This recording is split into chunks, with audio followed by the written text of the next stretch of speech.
Hi friends, అందరికీ నమస్కారం. ఈ రోజు వీడియో ఏంటంటే ఏప్రిల్ 1 నుంచి న్యూ రూల్స్. ఎవరైనా కొత్తగా మన ఛానల్‌కి వచ్చినట్లయితే వెంటనే మన ఛానల్‌ని సబ్స్క్రైబ్ చేయండి. ఇంకా టాపిక్ విషయానికి వస్తే కొత్త ఆర్థిక సంవత్సరం ఏప్రిల్ 1వ తేదీ నుంచి కొన్ని మార్పులు జరగనున్నాయి.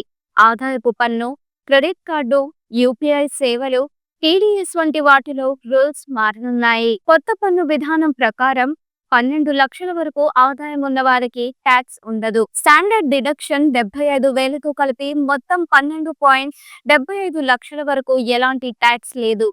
అలాగే ప్రస్తుతం 60 ఏళ్లు పైబడిన సీనియర్ సిటిజన్లకు బ్యాంకుల్లో డిపాజిట్లపై వార్షిక వడ్డీ 50,000 రూపాయలు దాటితే ట్యాక్స్ కట్టాల్సి వచ్చేది. ఇప్పుడు దాన్ని ₹1,00,000కు పెంచారు. అలాగే 60 ఏళ్లలోపు వారికైతే 40,000 నుంచి 50,000కు పెంచారు. ఎల్ఆర్ఎస్ స్కీమ్ కింద ఆర్థిక ఏడాదిలో 7 లక్షలు దాటితే టీసీఎల్ వసూలు చేస్తున్నారు. ప్రస్తుతం దీన్ని 10 లక్షలకు పెంచారు. బ్యాంకుల్లో ఎడ్యుకేషన్ లోన్ తీసుకొని ఆ మొత్తాన్ని స్టూడెంట్ ఫీజు కోసం విదేశాలకు పంపితే ఎలాంటి టీసీఎస్ ఉండదు. ఎస్బీఐ కార్డ్స్, క్రెడిట్ కార్డుల రివార్డులపై కోత విధించింది.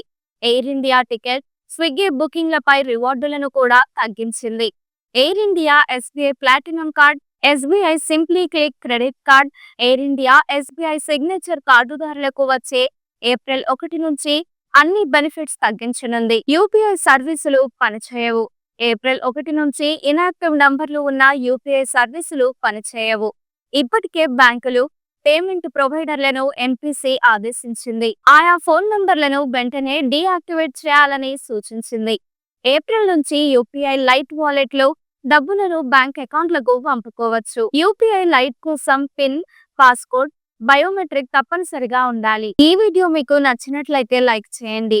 మీరు ఎటువంటి అప్డేట్స్ గురించి తెలుసుకోవాలనుకుంటున్నారో వెంటనే కమెంట్ బాక్స్ లో కమెంట్ చేయండి.